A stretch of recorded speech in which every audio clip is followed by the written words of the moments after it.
Oh les beaux jours, le podcast des frictions littéraires.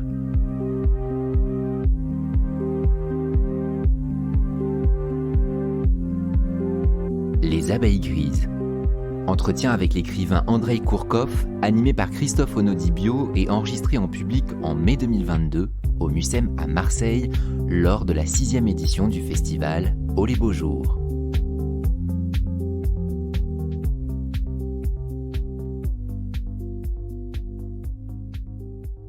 Bonjour à toutes et à tous, merci d'être là, si nombreuses, si nombreux. Je suis très heureux de vous présenter ce grand entretien avec Andreï Kourkov. Bonjour Andreï Kourkov. Bonjour à toutes et à tous. Voilà. On est bien là, on est bien. Vous êtes, Andreï Kourkov, la voix ukrainienne qu'on a envie d'entendre aujourd'hui, celle dont on attend la parole comme on attendait la parole de la Pythie pour tout ce qui se passe en Ukraine. Et Marseille et le Mucem ne peuvent vraiment que se réjouir de vous avoir avec vous grâce au festival Oh les beaux jours. Vous êtes en effet le plus grand écrivain ukrainien contemporain, un auteur qu'on adore, auteur de livres très mordants, qui sont à la fois féroces et tendres. Vous dépeignez souvent dans ces romans avec humour la vie politique, la vie aussi sociale des gens dans les années post-soviétiques dans votre pays, l'Ukraine. Je voudrais citer et rappeler, pour ceux qui ne vous ont pas encore lu, Le Pingouin, qui est vraiment votre livre, votre chef-d'œuvre pour l'instant, traduit dans 30 langues, qui est l'histoire d'un journaliste au chômage qui vit à Kiev avec un pingouin, et qui est le prétexte à une description de l'Ukraine en pays assez surréaliste, plein de zones d'ombre aussi. On vous doit aussi, ça il faut vraiment le lire si vous ne le connaissez pas, Le Dernier amour du président, qui a été écrit en 2005, et dans lequel, en 2015, c'était un roman d'anticipation, un homme devenait presque malgré lui président. Donc ça s'est produit. Donc ça c'est ce qu'on appelle le talent visionnaire de certains écrivains, et ça fait partie des pouvoirs de la littérature. Et où il était question déjà, alors j'adore cette expression, on en parlait tout à l'heure avec Andreï, du grand frère russe. On reviendra sur cette expression. Évidemment, il y a Les abeilles grises qui sont sorties le 3 février en France, donc quelques semaines avant l'invasion russe. Et je disais qu'on vous aime bien et on vous adore même au point, puisque il a eu la chance, l'opportunité, Romain Gubert, l'un de nos reporters, de passer 10 jours avec vous en fait au tout début de la guerre, qu'il a raconté dans un très bon reportage. Alors ma première question, elle est toute simple, Andreï Kourkov, elle est toute simple, mais en même temps on a envie de savoir, c'est comment vous allez, comment ça va? Parce que on est là à Marseille, au Mucem, dans la paix, dans la bonne humeur. Vous êtes écrivain, malheureusement ce qui se passe dans votre pays, la guerre que mène Poutine à votre pays, à votre peuple, c'est pas un roman, donc comment vous vous sentez? C'est pas facile d'être court. Vous n'êtes pas obligé. Oui, non, je me sens ok, on peut dire. On est arrivé hier soir après 28 heures du voyage. D'abord, avant hier, moi et ma femme qui est présente ici, on attendait à la frontière ukrainienne sans savoir qu'est-ce qui va passer. Mais après 3 heures, on a entré en Slovaquie. C'était trop tard pour conduire la voiture jusqu'à Košice. C'est une ville avec un petit aéroport le plus proche chez nous au moment, parce que nous sommes maintenant près de la frontière. Normalement, on habite à Kiev, mais après quelques jours, on s'est installé temporairement dans la région des Carpates. Et en tout cas, hier, on a pris d'abord un vol pour Vienne, Autriche, et après un autre vol pour Marseille, et on est ici. C'est le 5e voyage pendant la guerre que je fais. Les enfants sont 2 enfants, notre enfant sont à Kiev, et l'autre, ma fille qui habite à Londres, elle est venue la 3e fois pendant la guerre, 2e fois pendant la guerre à Kiev. Notre fils plus jeune, il reste toujours à Kiev, et le fils Théo plus âgé, il est avec nous à Užhorod, près de la Carpate. Il s'occupe des réfugiés, il fait des projet avec des enfants de réfugiés parce qu'il est réalisateur de films animés, mais il fait beaucoup de choses aussi.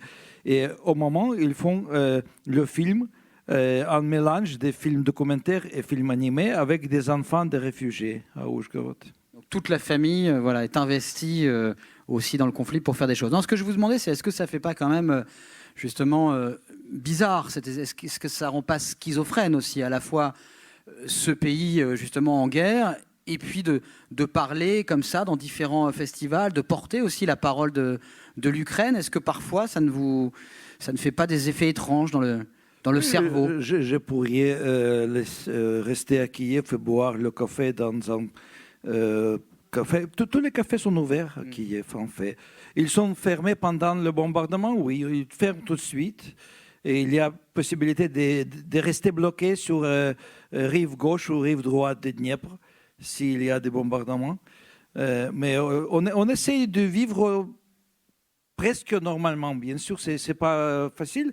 Mais j'ai commencé à voyager avec 2 voyages à Vienne et 3 à Londres pour fundraising, pour assembler l'argent pour les réfugiés. C'était une mission plus importante, peut-être que participation dans un festival littéraire, mais comme je vais parler d'Ukraine, plus que de mes livres, et mes livres sont aussi sur l'Ukraine, je pense que c'est justifié. Oui, et non, mais ce n'était pas du tout un reproche, voilà, qu'il n'y ait pas de malentendu. C'était aussi l'idée que, non, au contraire, la parole d'un écrivain dans un lieu où on parle de littérature et le regard d'un écrivain est important. Il faut. C'est mieux de parler sur l'Ukraine avec des Ukrainiens qu'avec des Russes. Ah oui, et avec des Marseillais aussi. Voilà, et avec des Marseillais, oui. Parce que tout à l'heure, j'ai eu je dois ajouter que je suis russe ethnique, je suis citoyen d'Ukraine. Oui, russe ethnique. Il y a des Russes différents. Oui, parce que vous êtes né à Leningrad. Oui. Votre père est russe. Oui, ma mère aussi. Et votre mère aussi. Et c'est pour ça que vous dites russe ethniquement. Vous écrivez en russe. J'écris, oui, les romans en russe, non-fiction en ukrainien et en russe aussi. Mais vous êtes ukrainien. Je suis ukrainien. Je suis écrivain ukrainien d'origine russe qui écrit en russe. Voilà.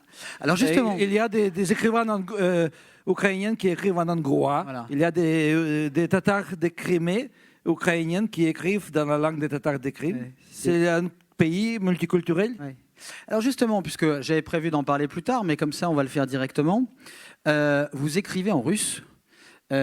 Aujourd'hui on voit que le russe, la langue russe est devenue une arme politique, en tout cas côté russe vraiment. On sait que dans toutes les guerres, la question de la langue est absolument fondamentale.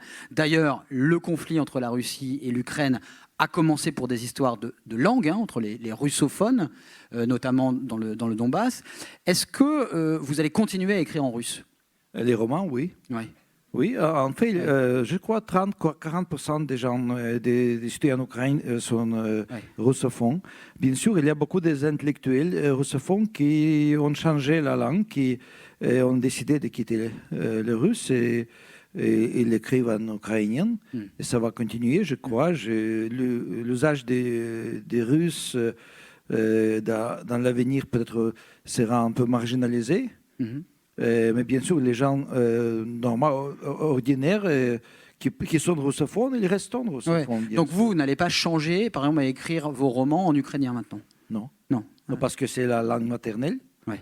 Et bien sûr, je crois que chacun a le droit d'utiliser et de rester avec la langue maternelle. Donc les Russes n'ont pas le monopole. Oui, c'est pas très confortable, je dois dire. Parfois, c'est pas très confortable. Mais une autre chose, je parle ukrainien sans accent. Je participe dans les débats en ukrainien.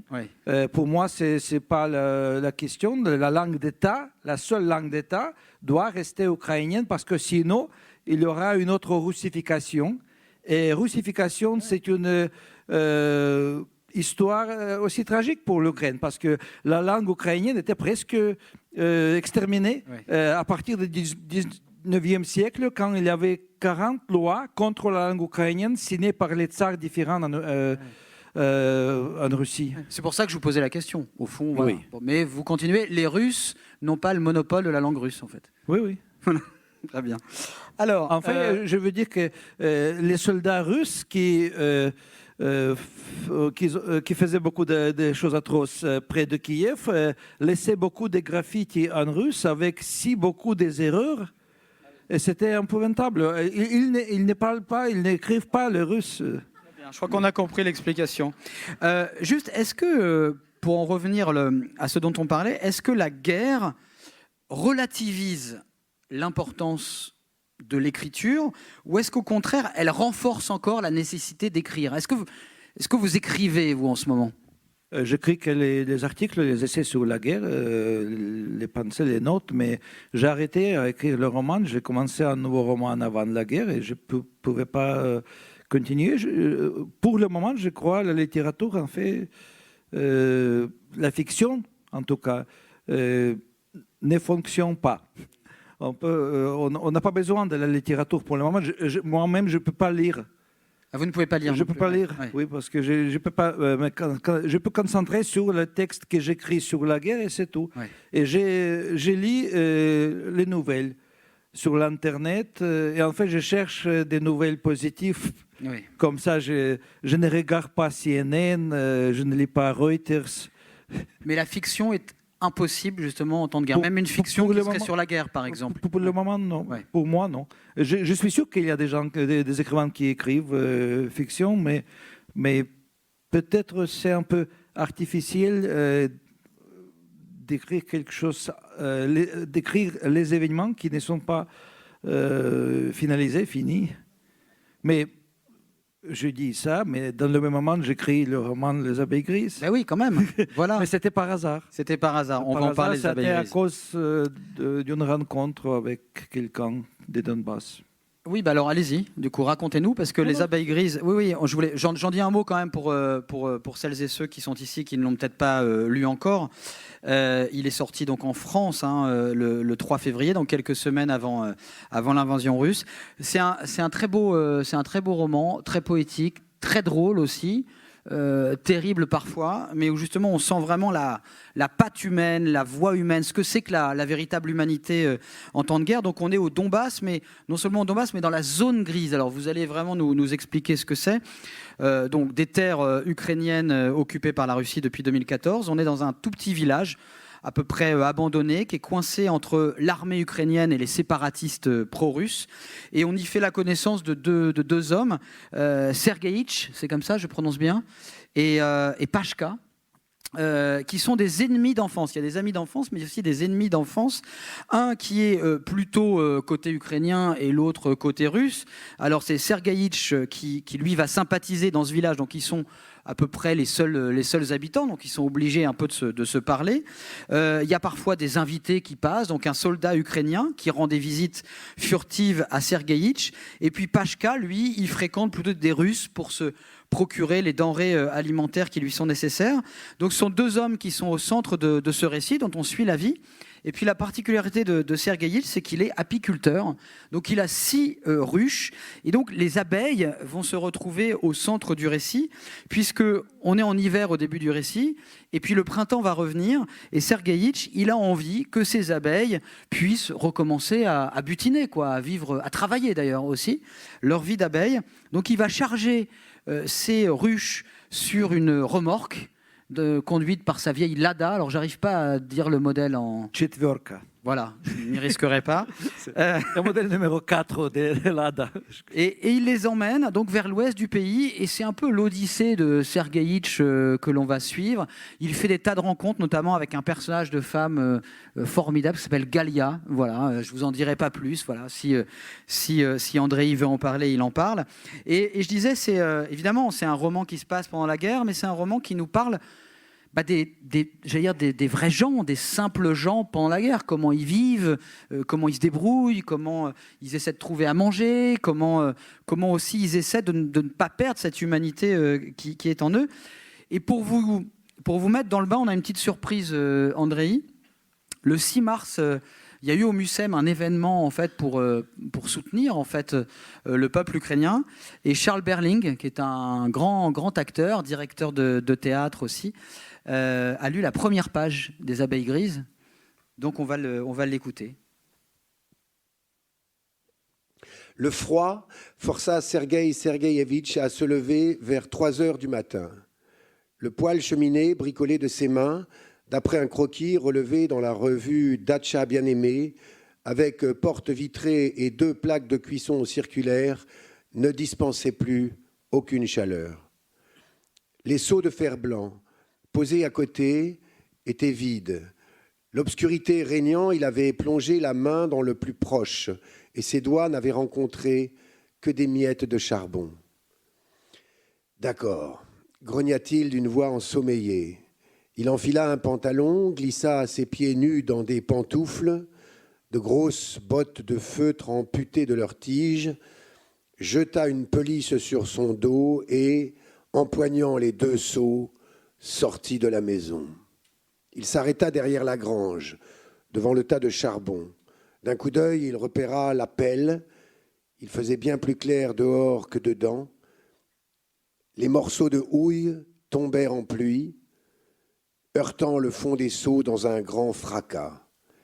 Mais quand une première couche fut formée, le tintamarre s'éteignit et leur chute devint presque silencieuse.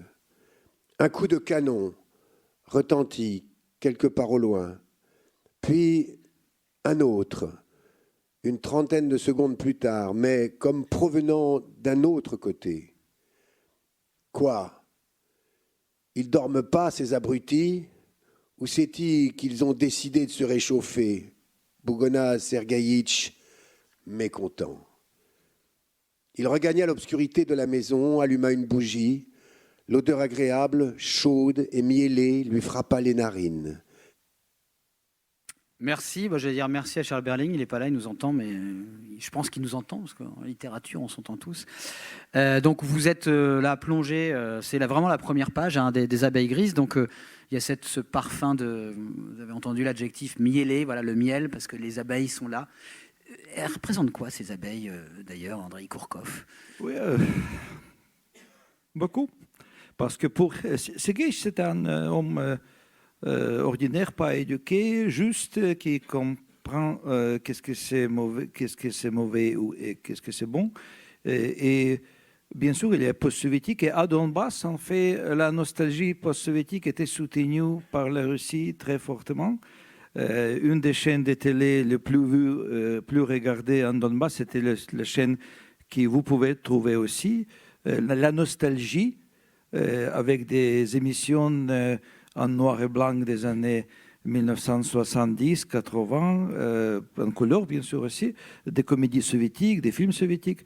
Et pour lui, il pense que les abeilles sont les seules choses vivantes qui ont réussi de créer une société communiste. Parce qu'ils travaillent ensemble, ils produisent le miel, ils ne demandent rien. Il y a une reine. Oui. Il y a une reine. Oui. Et comme ça, les abeilles, c'est bien sûr un symbole de collectivisme, parce que les gens de Donbass, c'était toujours les prolétariats, c'est les régions industrielles, avec beaucoup de travailleurs. Et après la chute de l'Union soviétique, c'était bien sûr... tout était privatisé par la mafia locale, par les oligarques, mais les gens restaient comme les abeilles. Ils travaillaient beaucoup, ils produisaient beaucoup, ils étaient mal payés, maltraités, mais ils étaient contents. Comme ça, c'est ça. Et alors, voilà, vous étiez en train de raconter, donc, parce que la guerre au Donbass a commencé, les événements au Donbass ont commencé, vous avez mis quand même du temps pour écrire sur le Donbass. Quel a été le déclenchement de cette envie d'écrire ? Je crois que c'est une rencontre, en fait. Oui, en 2014 à 2015, on avait quelques vagues de réfugiés et des gens déplacés des Donbass qui s'installaient à Kiev.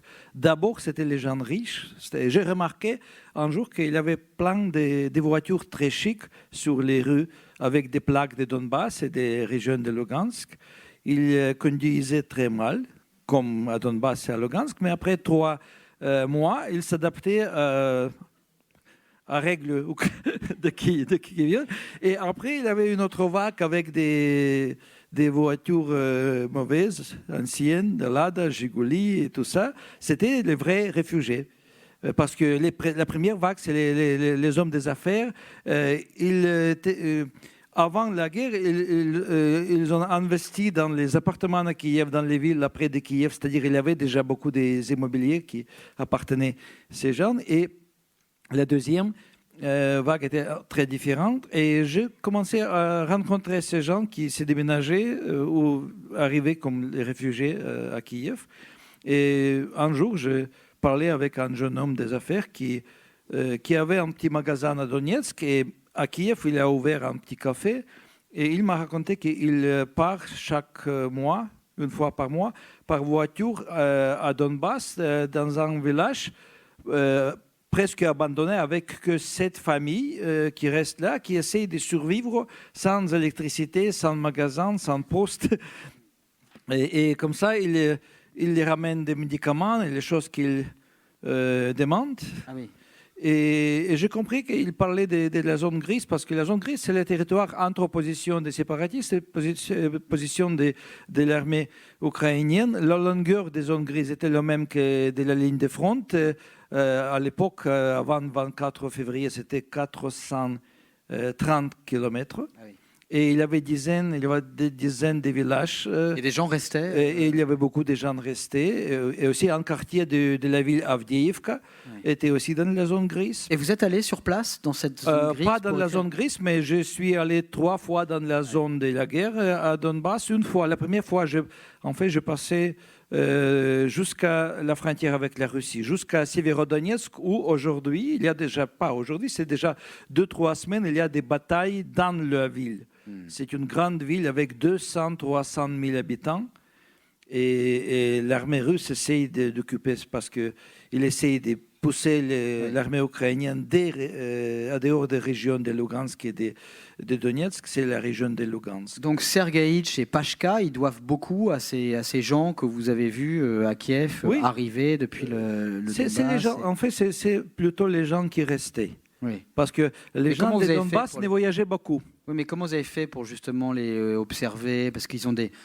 C'est intéressant, c'est presque théâtral d'ailleurs. Je crois qu'il y a une adaptation d'ailleurs théâtrale qui se prépare de votre texte. On est vraiment avec eux dans votre livre, la façon dont ils parlent, comment l'histoire du courrier et de la poste par exemple. Il y a un épisode où évidemment comme il n'y a plus de facteurs, etc., on leur donne à eux les sacs avec les lettres de tout le monde. Tout ça, comment vous avez observé pour nourrir votre livre? Non, le jour des postes, c'est... J'ai inventé ça. Ouais. Je ne pense pas que... mais on ne sait pas, parce que parfois, la réalité est plus créative que l'imagination d'un écrivain. Mais bien sûr, quand je suis voyagé là, je parlais avec des gens. Il y avait beaucoup de gens qui ne voulaient pas parler à quelqu'un qu'ils ne connaissent pas. Mais je connais Donbass parce que je suis allé quelquefois aussi avant la guerre, quand les gens n'étaient plus ouverts. Et je parlais avec des gens... et je me souviens, par exemple, une situation quand je demandais à un homme de l'âge de Sergueïtch, 50 ans, est-ce qu'il parfois voyage à l'étranger? Il m'a répondu non, j'ai jamais voyagé à l'étranger. Parfois, je vais à Moscou, mais je ne voyage pas à l'étranger.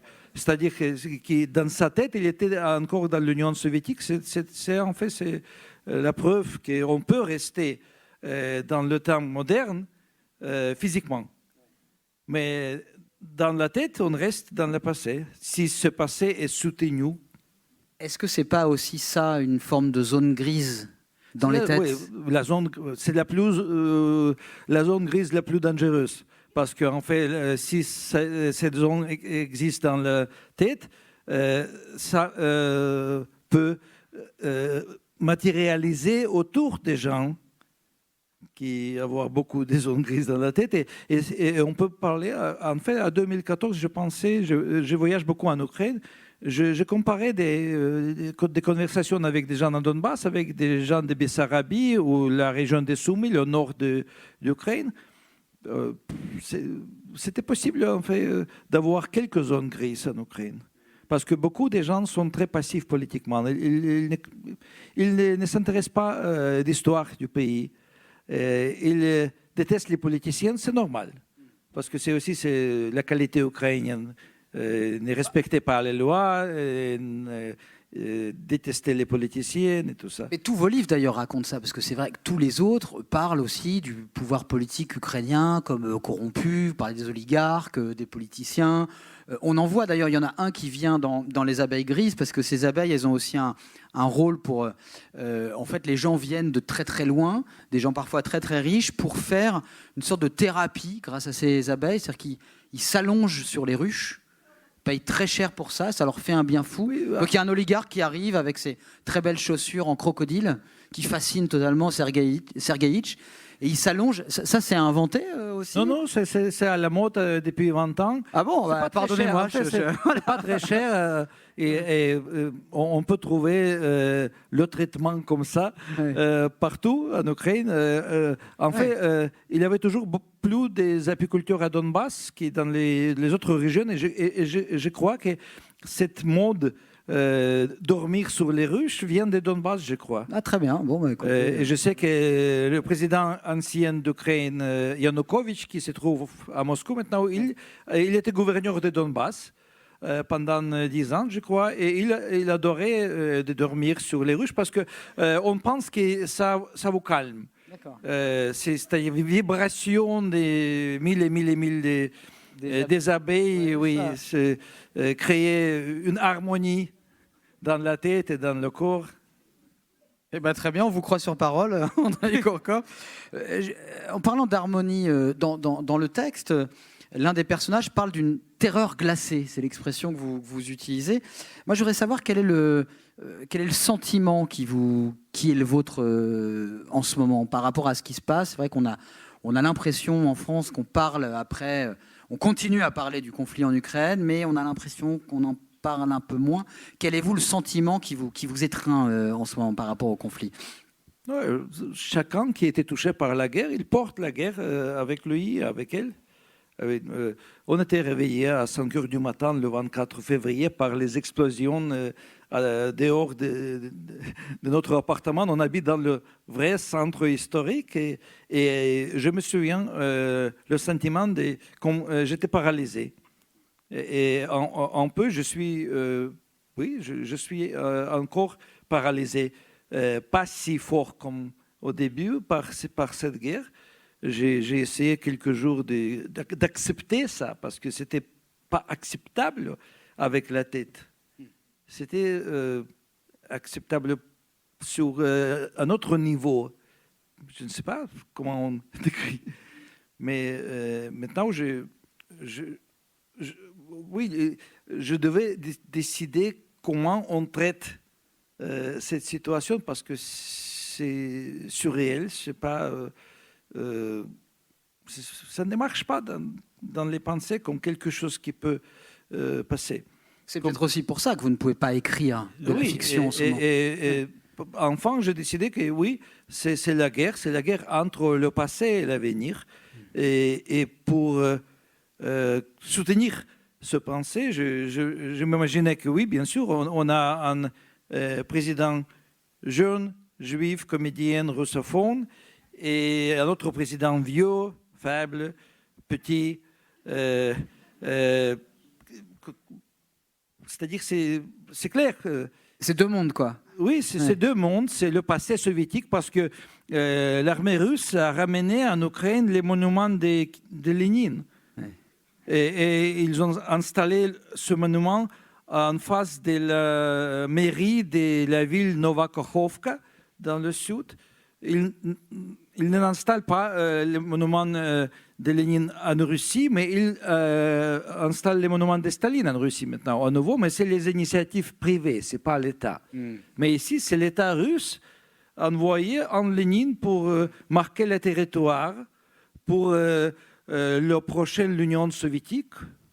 C'est-à-dire, c'est très compliqué, en fait, d'assembler tous les détails dans un tableau des choses qui se passent.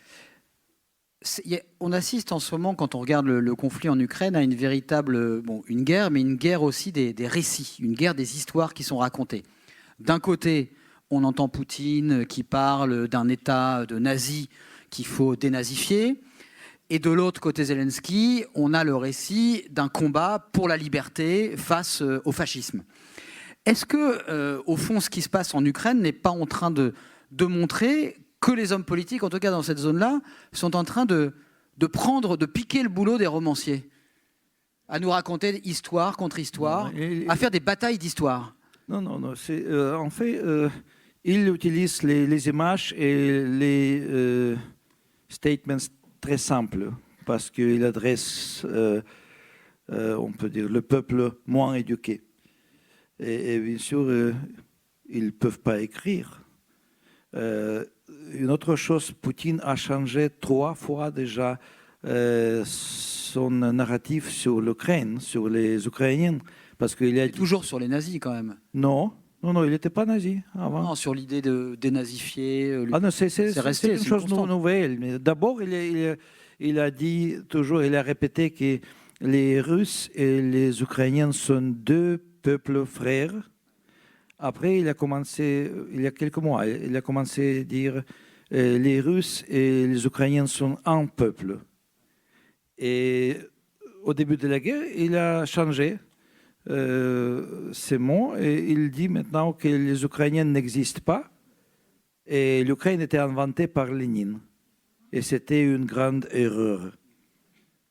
Et c'est intéressant parce que Lénine détestait l'Ukraine. Il n'est jamais allé en Ukraine. Il n'a jamais visité Kiev parce qu'il comprenait qu'avec les Ukrainiens, c'est impossible de construire la société soviétique communiste. Parce que son but était créer une société avec le peuple soviétique sans racines, sans origine ethnique, tout ça. Vous les décrivez, les Ukrainiens, comme des anarchistes organisés.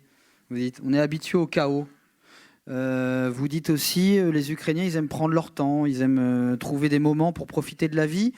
Ils ressemblent aux habitants de la Méditerranée. Donc les Marseillais et les Ukrainiens ont un point commun. Je pense qu'en fait, chaque personne dans le monde est un peu ukrainien. Donc les Marseillais aussi, forcément. Si quelqu'un adore la vie, il est déjà un peu ukrainien, mais il sache plutôt de la différence entre la mentalité russe et la mentalité ukrainienne. Parce que c'est quoi la différence? La mentalité russe était à la base de la mentalité soviétique qui était poussée avec la russification, avec la politique de russification. Parce que c'est vrai, on peut changer la mentalité des gens si vous les forcez à changer la langue maternelle. Et les Russes étaient collectifs et restent collectifs. Ils sont habitués à monarchie. L'Union soviétique, c'était une nouvelle monarchie parce que parmi 6 secrétaires généraux des partis communistes, 5 restaient au travail jusqu'à la mort. Et seul Ukrainien Nikita Khrouchtchev était démissionné. Oui. Mais Tsar Poutine reste déjà 22 ans et va rester jusqu'à la fin de sa vie au pouvoir. Dans ce moment, pendant ces 22 ans, on a eu 5 présidents en Ukraine. Parce que les Ukrainiens sont individualistes à partir du XVIe siècle, XVIIe siècle. L'Ukraine était indépendante jusqu'à 1654. C'était un territoire indépendant sans... Il y a eu les Polonais, quand même, il y a eu plein d'influences. Je veux dire que l'Ukraine n'avait pas de frontières fixées parce que toutes les frontières étaient les lignes de front. Les Ukrainiens, les Cosaques se battaient avec les Polonais, avec les Russes, avec Tatars de Crimée contre les Polonais, avec Turquie. Mais on a eu élection des chefs d'État qui étaient appelés Gateman. Il y avait des élections des officiers plus hauts, plus importants. Il y avait un système légal avec des palais de justice militaire. Il y avait le service diplomatique et dans les archives d'Istanbul, on peut trouver la correspondance entre les hetmans ukrainiens et les sultans. Ah, les atamans, en fait, c'est ça, les chefs cosaques, en fait. Oui. Oui, et comme ça, la meilleure preuve que les Ukrainiens sont différents et ils sont individualistes est le fait que dans le ministère de la Justice d'Ukraine, il y a plus que 400 partis politiques enregistrés. chaque Ukrainien qui veut s'engager dans la vie politique, il regarde la liste des partis, il ne trouve pas ceux qu'il aime, il décide de créer une autre parti politique. D'ailleurs, cette liberté-là, vous en avez fait, enfin, vous en faites usage dans vos livres, mais vous avez écrit à Vladimir Poutine, Andrei Kourkov. C'était en quelle année d'ailleurs? C'était à quelle occasion? 2014, Ouais. c'était encore une fois qu'il a promis de défendre les russophones contre le génocide organisé par les ukrainophones. D'accord. Mais c'est une autre, on peut Vous dire. parlez du grand frère encore. C'est encore le Oui. fameux grand frère. Oui, cette c'est grand expression, frère, mais pour les Russes, pour la Russie, les bons Ukrainiens, c'est les Ukrainiens qui ne parlent pas ukrainien. S'ils parlent ukrainien, ils sont nationalistes nazis. C'était la même chose dans l'Union soviétique quand j'étais un étudiant à Kiev. Kiev était 99% russophone. Si quelqu'un parlait ukrainien, c'était quelqu'un des villages. Ou si c'était quelqu'un éduqué, c'était un nationaliste. Oui, donc en fait, c'est quand on plaque l'analyse, quand on parle de Vladimir Poutine et qu'on dit il est fou, en fait non, il applique, c'est juste qu'il est bloqué dans le passé en fait. Il n'est pas fou, non. Il a Pas votre analyse. Il a alors, sur lui. répété pendant les derniers 22 ans, plus que 100 fois, la phrase que la plus grande drame de sa vie, c'est la chute de l'Union soviétique. On peut comprendre que la rêve de sa vie, c'était reconstruire l'Union soviétique ou recréer un empire russe grand avec possibilité de dominer le monde. Mais ça, c'est deux scénarios différents. Il est plutôt impérialiste, tsariste, ou il est plutôt nostalgique du soviétisme? Ou est-ce qu'au fond, c'est la même histoire? C'est la même histoire. C'est la même histoire parce que, par exemple, Lénine a tué le tsar et sa famille. Lénine reste très important et le tsar est devenu Saint Nicolas. C'est-à-dire que ce n'est pas schizophrénie, mais ce n'est pas loin de ça. Pour le plaisir, je lis quand même un extrait de cette lettre ouverte que vous avez donc écrite à Vladimir Poutine. « Je suis russe, je suis né dans la région de Leningrad et j'ai grandi à Kiev. Je descends des Cosaques du Don et des prêtres orthodoxes du nord de la Russie.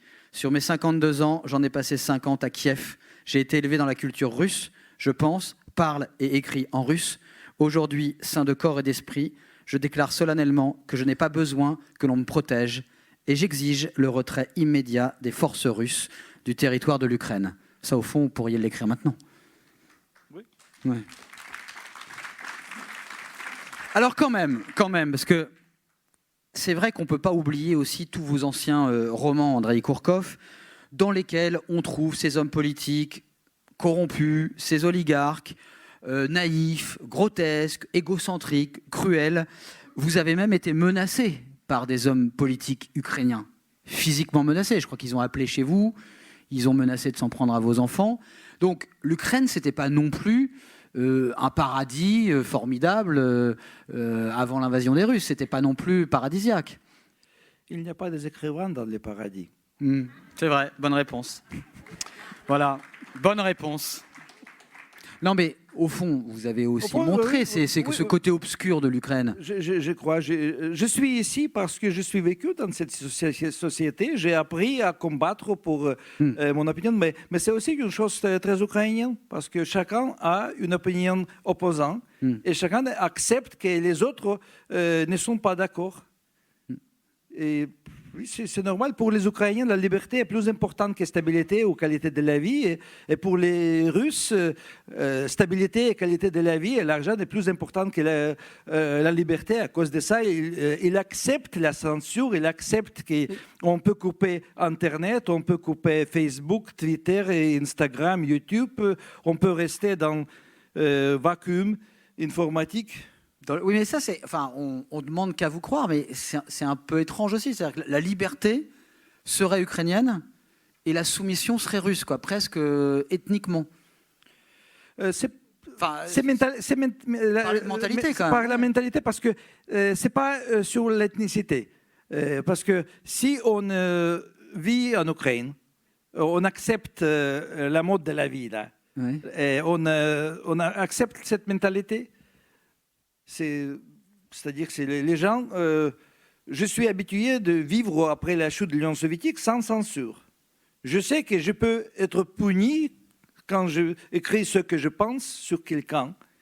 Mais j'ai droit à écrire ça. C'est pour moi à décider si je veux risquer ou ne veux pas risquer.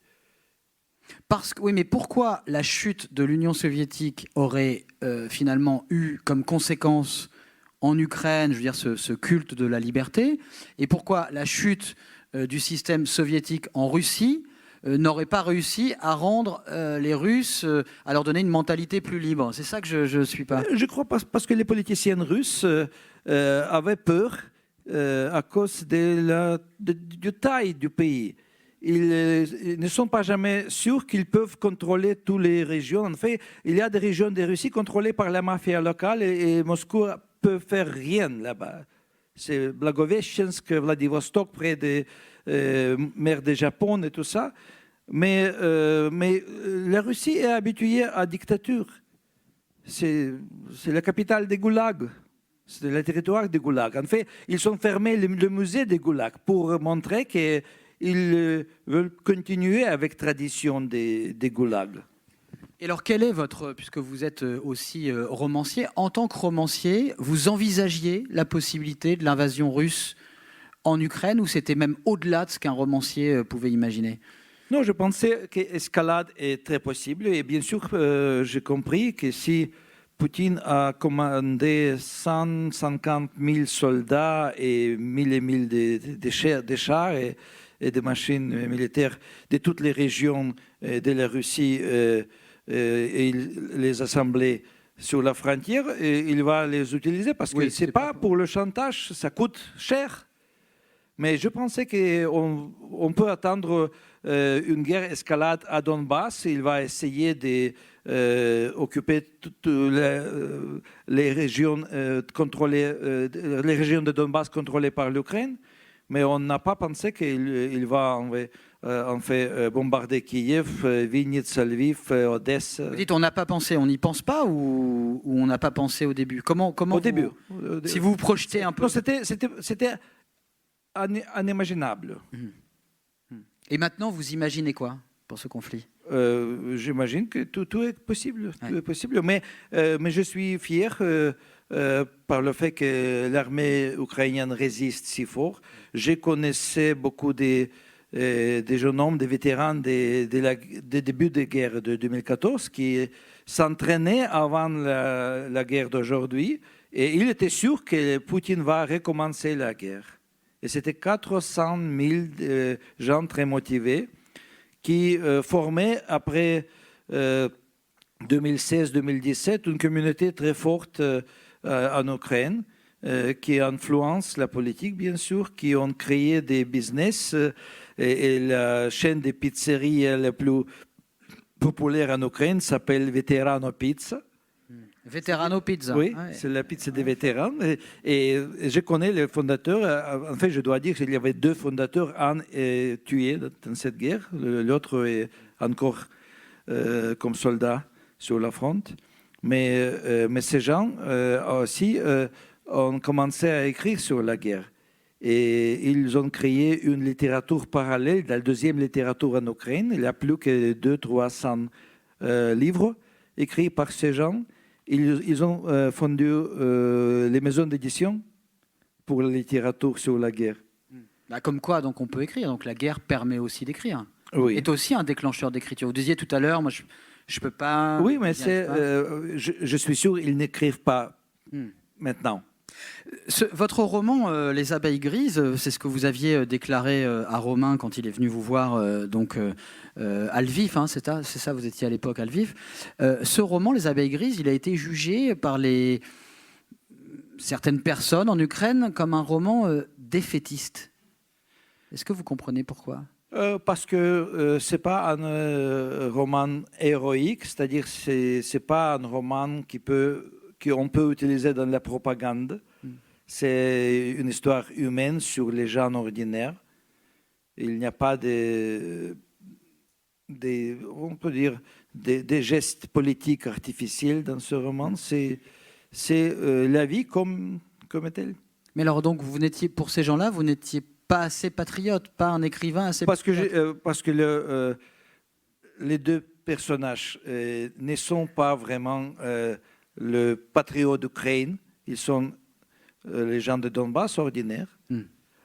Parce qu'il n'y a pas de description des batailles où l'armée ukrainienne, je ne sais pas, pousse l'armée séparatiste avec des officiers russes à dehors de Donbass. C'est-à-dire que c'est un roman, c'est pas sur la guerre, on peut dire. Si on pense... Mais ce qui est étonnant, c'est que on vous l'ait reproché. Le roman, vous écrivez le roman que vous voulez. Mais c'est étonnant, cette réaction défaitiste, quoi. C'est pas défaitiste, parce que quand je commençais à écrire ce roman, il y avait déjà 200 romans héroïques. Et aucun roman sur la vie des populations civiles qui se trouvent par hasard dans le milieu des combats, dans le centre de la guerre. Et j'ai décidé de donner la voix aux gens comme Sergueï Tchepashka pour montrer qu'est-ce que c'est la vie ordinaire, qui sont les gens de Donbass. En fait, j'écris la pièce pour le théâtre, et la pièce était très bien reçue, mais plutôt par les réfugiés de Donbass, qui m'ont approché et qui posait une question: comment je connais si bien la mentalité et la psyché des gens de Donbass. D'ailleurs, dans votre livre, les réfugiés, le Sergueïtch, quand il arrive justement vers l'ouest, il se fait traiter, on lui dit: ah, mais tu viens de Donetsk, etc. Les gens sont très hostiles vis-à-vis de lui. Il y a une hostilité, il y a une agressivité envers... Il y a deux clichés qui sont très dangereux, mais il existe depuis presque 30 ans, qui étaient créés par les politiciennes ukrainiennes pour partager les voitures, partager les régions. Une cliché ou un cliché? Un cliché, merci. Un cliché sur les gens de Donbass dit que tous les gens de Donbass sont les bandits. Et l'autre cliché créé par les politiciens de Donbass dit que tous les gens d'Ukraine d'Ouest sont des nazis et des nationalistes extrêmes. Et comme ça, il y a beaucoup de gens pas éduqués qui acceptent les clichés comme la vérité. En tout cas, il y a quand même une hostilité. Et cette hostilité, parfois, existe à cause de ces... Oui. Juste, parce que je ne vais pas résister au plaisir de vous lire juste une page sur la télé, parce que donc ce livre-là, quand vous l'écrivez, parce que nous on a eu la traduction là en février, mais oui, c'était il y a quoi, 2017. Il y a 3 ans, ouais, oui, plus que ça, 5 ans. Et justement, on parlait de guerre des récits tout à l'heure. Les personnages allument la télé en fait. Donc je vous lis un petit extrait. Tous deux s'installèrent devant le poste de télé. À l'écran, 3 hommes en cravate étaient assis autour d'une table. Mais pourquoi ne s'est-elle pas encore effondrée, demandant l'un des hommes troncs aux 2 autres. C'est qu'à présent, l'Amérique et l'Europe la soutiennent, donc il parle de l'Ukraine, hein. C'est qu'à présent, l'Amérique et l'Europe la soutiennent à bout de bras. Ils confisquent l'argent de leurs mendiants et de leurs nécessiteux pour le donner aux Ukrainiens, entrepris d'expliquer l'un d'eux. Mais quand leurs mendiants et leurs nécessiteux comprendront ce qui se passe, ce sont eux qui, en Amérique et en Europe, fomenteront des Maïdan contre leurs politiciens. Eh bien là, je ne suis pas d'accord avec vous, intervint le 3e homme tronc. Tout ça n'est pas aussi simple en ce qui concerne les gouvernements d'Amérique et d'Europe. Pour eux, l'Ukraine n'est qu'un instrument, l'instrument avec lequel ils veulent rayer la Russie de la carte politique du monde. Donc ça fait un bout de temps, cette histoire de narratif russe, comme quoi on veut détruire la Russie, l'Occident, l'Amérique veulent détruire la Russie, et donc l'Ukraine comme allié de ceux qui veulent détruire la Russie. Oui, c'est la version officielle de Kremlin. En fait, si on essaye de recréer l'Empire russe ou l'Union soviétique, ça ne marchera pas sans Ukraine. Et aussi, ça ne marchera pas sans Ukraine dans la tête de Poutine, parce que Kiev était le centre ancien des Russes qui viennent. Kiev a 1540 ans. Oui, aujourd'hui, c'est le jour de naissance de Kiev, en fait. Et Moscou a que 875. Moscou a été construit, créé par le prince de Kiev, Yuri Dolgoruk. À l'époque de la Rousse de Kiev, hein, ce qu'on appelait. Oui, c'est ça. qui est enterré à Kiev. Et bien sûr, l'orthodoxie est arrivée à Kiev d'abord de Constantinople, quand Moscou n'existait pas. Donc il y a un complexe russe en fait. C'est un complexe, oui. Vous nous avez appris dans une des interviews sur Poutine, hein, on en a parlé un peu tout à l'heure, qu'il voyageait avec ses propres toilettes. C'est quoi cette histoire? Oui, il voyage. C'est une invention de romancier ou... Non, c'est vrai. Il a un grand entourage de gens qui les aident. Et je crois qu'il y a une équipe qui porte les toilettes et qui sont bien gardées par le service secret parce qu'ils ont peur que les services secrets étrangers peuvent voler les excréments pour voir, analyser son ADN, ADN et comprendre les maladies et tout ça. Ah ouais, c'est ça. Alors, je dis ça, il faut le prendre très au sérieux. Il faut le prendre très au sérieux parce que vous avez été détecté par le KGB en fait quand vous étiez étudiant. Vous avez refusé en fait un poste au KGB. Non, c'était pas un poste. Je fais des études dans l'école des traducteurs du japonais et des 45 étudiants, on avait que 6 qui ont réussi de recevoir les diplômes, moi et un autre écrivain aussi. Et je devais faire mon service militaire. Et c'était KGB qui m'a demandé que je fasse le service militaire dans les îles de Kuril, près du Japon, pour écouter les échanges de radio. Ouais. Mais c'était impossible de refuser directement, mais ma mère était une médecin. Oui. Très connue à Kiev. Elle travaillait pour l'hôpital, pour la police. Et j'ai demandé que si elle a un général malade qui peut changer mes papiers dans le commissariat, ce serait bien. Et elle a trouvé un général. Et comme ça, je fais mon service militaire comme gardien de la prison à Odessa. C'était mieux gardien de prison à Odessa que espion aux îles Kouril. C'était beaucoup mieux. Parce qu'après le service avec KGB, c'était impossible de voyager à l'étranger pendant 25 ans. Ah oui, en effet. Et après la prison, c'est pas de problème. Et bien sûr, dans la prison, j'étais un peu privilégié parce que j'écrivais les discours politiques pour les officiers pendant la nuit. Et aussi, j'ai utilisé le temps pour écrire les livres pour les enfants. Là. Oui, ça, parce que vous avez commencé. J'ai commencé à écrire pour les enfants dans la prison de Odessa. Expliquez-moi le lien. En prison, on pense à écrire pour des enfants. C'est très facile. Parce que si vous êtes un gardien de la prison, vous êtes en tout cas dans la prison. Comme les prisonniers. Et psychologiquement, c'est dur. Mais quand on écrit pour les enfants, pour ce moment, il devient un enfant lui-même. Et il oublie où il se trouve. Il est dans le texte. Parce que quand j'écris un roman, je suis plutôt dans le texte du roman, dans la vie de mes personnages, que dans la vie réelle. C'est quand j'arrête l'écriture, je reviens chez moi, et je sais que je suis chez moi, je dois faire ça et ça. Mais bien sûr, dans la prison, on est soit dans la prison, soit dans le monde imaginaire. Et c'est une bonne motivation pour passer plus de temps dans le monde imaginé que dans la réalité. Et c'est plus facile avec des textes pour les enfants. Oui, exactement. Oui. Ouais, on comprend bien. Vos romans sont toujours interdits en Russie, hein? Et ils n'existent pas. Ouais, je n'existe pas là comme un écrivain. Oui, mais ils ont été publiés au départ. Il était publié jusqu'à 2004. Après, il était interdit jusqu'à 2006. Après, il avait réimprimé jusqu'à 2008. Ouais. Et après, c'était fini. Et ça a été quand le point de bascule? À cause de quoi précisément je crois plutôt à cause de mes articles sur la politique du Kremlin, plus que sur mes livres.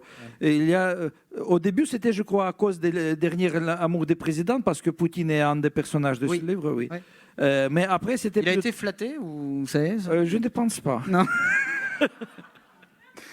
lui qui aime tant les récits. Mais à partir de 24 avril 2014, c'est interdit de ramener mes livres en Russie. Alors justement, il y a une question un peu sensible, mais que je voudrais vous poser, puis après on dira un mot sur Zelensky, puis après on se quittera. Sur le boycott des artistes, je parle des artistes russes qui ne soutiennent pas Poutine. Bon, c'est une question qui divise ici.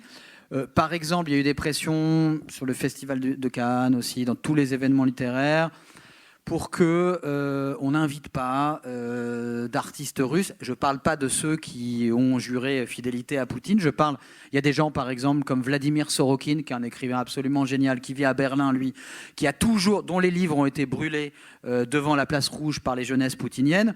Bah, lui, il est russe, il est anti-Poutine. Boycotter quelqu'un comme lui, ça serait quand même dommage. Est-ce qu'on ne peut pas aussi raison garder, parfois, et cesser ce boycott unilatéral des artistes russes qui ne soutiennent pas Poutine et qui n'ont rien à voir peut-être dans ce conflit. Mais la question est plus complexe que ça. Oui, si vous avez 2 heures en plus, je peux Non, mais ça commencer. mérite d'être posé, vraiment. Non, en fait, au début, j'étais contre le boycott et j'écris un petit article, petit texte, mais bien sûr, j'étais critiqué et je participais dans beaucoup de discussions, des débats, et je pensais beaucoup aussi sur la situation. Et d'abord, je veux vous dire qu'en fait, c'était la culture ukrainienne qui était boycottée depuis 200 ans. Est-ce que vous pouvez me donner un nom d'un écrivain ukrainien ou un nom de peintre ukrainien maintenant? Ah oui, on le souffle, Shevchenko. Oui, Shevchenko, mais, merci. Oui, la Russie a réédité chez Segers là, récemment. Ouais, tout à fait, voilà. Mais la Russie a investi millions et millions d'euros pour promouvoir la culture russe, grande culture russe, pour compenser l'image négative politique de la Russie. C'était toujours le bout. À cause de ça, il y avait des organisations et des fondations créées comme Rossotrodnichestvo. Gogol, il est ukrainien aussi, non? Il est ukrainien. Voilà ça. Il est ukrainien. Ouais. Non, mais il était russifié, en fait. C'est pas parce que les Russes font la promotion de leur culture que... je fais un peu l'avocat du diable, mais qu'il faut boycotter des artistes russes. Mais vous habitez dans un pays libre. C'est à vous à décider qui a boycotté, qui a pas boycotté. C'est la réaction ukrainienne, des intellectuels ukrainiens à propos les propositions des festivals différents de participer dans les débats avec des auteurs russes sur la même scène. C'était la réaction à ces propositions qui encore arrivent régulièrement. Et on a décidé de ne parler pas, ne participer pas dans le dialogue jusqu'à la fin de la guerre. Parce que ce n'est pas normal si je parle... Je peux parler avec Sorokin, bien sûr, parce que je le connais très bien, on est amis. J'ai organisé la publication de ses livres dans la langue ukrainienne. Je parlais avec Mikhail Shishkin, qui habite en Suisse, qui a refusé les prix russes à cause de la politique de Poutine et tout ça. Mais il faut comprendre que la culture ukrainienne n'existe pas ni en Europe ni aux États-Unis. C'est-à-dire, les gens savent que le nom du pays est peut-être le slogan « Be brave like Ukraine ». Il n'y a rien derrière, parce que l'histoire n'est pas connue, pas du tout. Il y a des livres sur l'histoire ukrainienne qui expliquent en fait pourquoi cette guerre trouve place aujourd'hui. Toutes les raisons. Oui, donc en fait, ce que vous dites, bon, ça c'est votre position, mais au fond, vous nous dites aussi que c'est à nous aussi de décider ce qu'on va faire dans un pays libre. Oui, parce que c'est... Voilà. On comprend très bien que c'est impossible d'accepter la loi pour la France en Ukraine, signée par Zelensky, que les Français ne peuvent pas avoir l'accès à la culture russe jusqu'à la fin de la guerre. Zelensky, pour terminer, là, pareil, on parlait de votre incapacité momentanée à écrire de la fiction, hein, vous nous avez expliqué, pour le moment, je ne peux pas. Est-ce que ce n'est pas aussi parce que encore une fois, la réalité nous met sous les yeux. Bon, nous, on le découvre. Hein, Zelensky, comédien, stand-upper, comique, homme de télé, devenu homme d'État. Ça, déjà, c'était président. Ça, d'ailleurs, c'était même le sujet d'une série qui a été rediffusée sur Arte, dans laquelle il jouait. Mais là, qui s'est révélé chef de guerre aussi. Et ça, c'est encore une métamorphose qui était difficile à imaginer, même pour un romancier. Quel est votre regard, justement, sur Zelensky, sur ce personnage plus romanesque qu'une créature de roman? Il n'est pas plus romanesque que la créature de roman. Aussi non, romanesque. Il travaille bien. Il a compris qu'est-ce qu'il faut faire. Et c'est normal pour chaque président qui se trouve dans la situation de la guerre de se comporter comme ça. Est-ce que vous avez été surpris?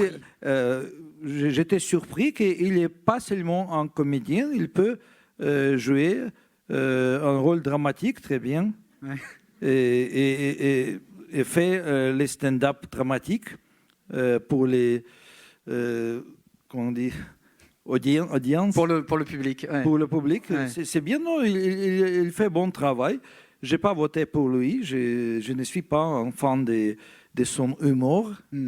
Mais en tout cas, je suis très content que l'État fonctionne bien pendant la guerre parce que ce n'est pas que Zelensky qui est toujours à Kiev et qui toujours dit beaucoup de choses. Mais c'est aussi le cabinet des ministres, c'est le Parlement qui fonctionne, c'est l'armée. C'est-à-dire que le pays existe et continue à vivre pendant la guerre la plus atroce.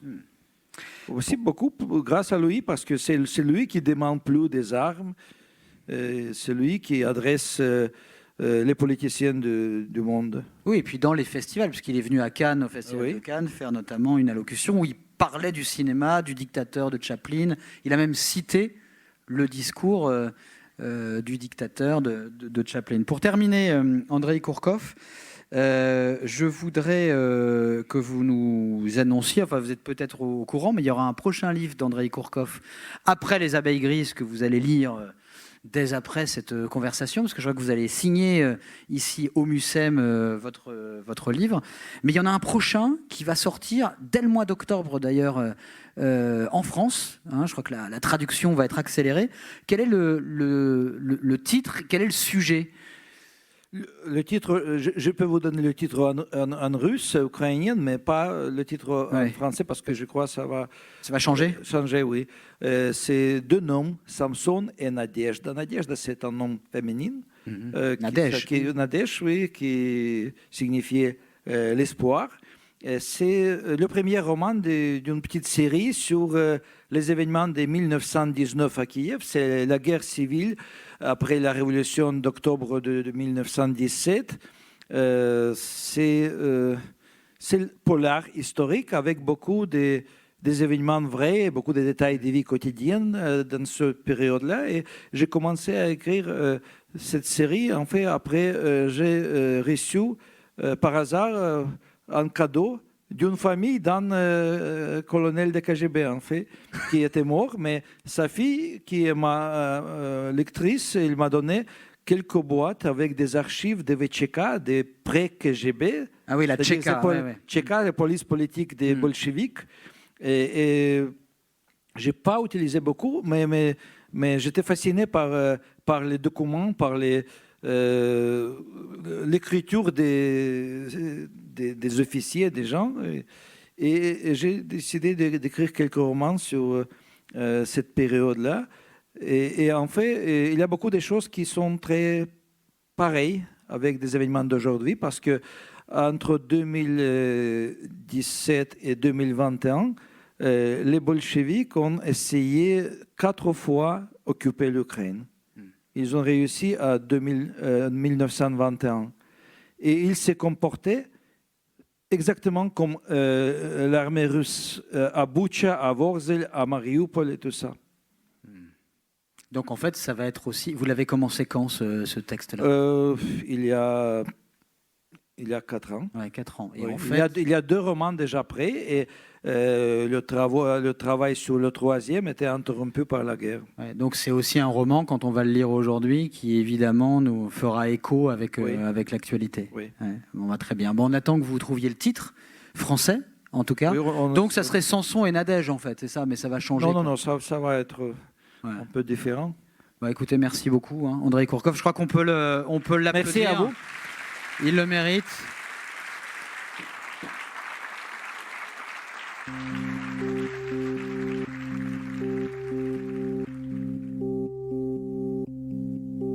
Le festival Au les Beaux Jours remercie Andrei Kourkov ainsi que Christophe Onodibio qui a animé cette rencontre et l'équipe du MUSEM qui a accueilli le festival. Les références bibliographiques de l'auteur sont disponibles dans le descriptif du podcast. Pour ne manquer aucun épisode des Frictions littéraires, abonnez-vous à ce podcast sur toutes les plateformes habituelles. La 7e édition du festival Au les Beaux Jours aura lieu du 24 au 29 mai 2023 à Marseille. Montage Clément Lemarié, voix Nicolas Lafitte, musique The Unreal Story of Lou Reed by Fred Nefché et French 79, un podcast produit par Des livres comme des idées.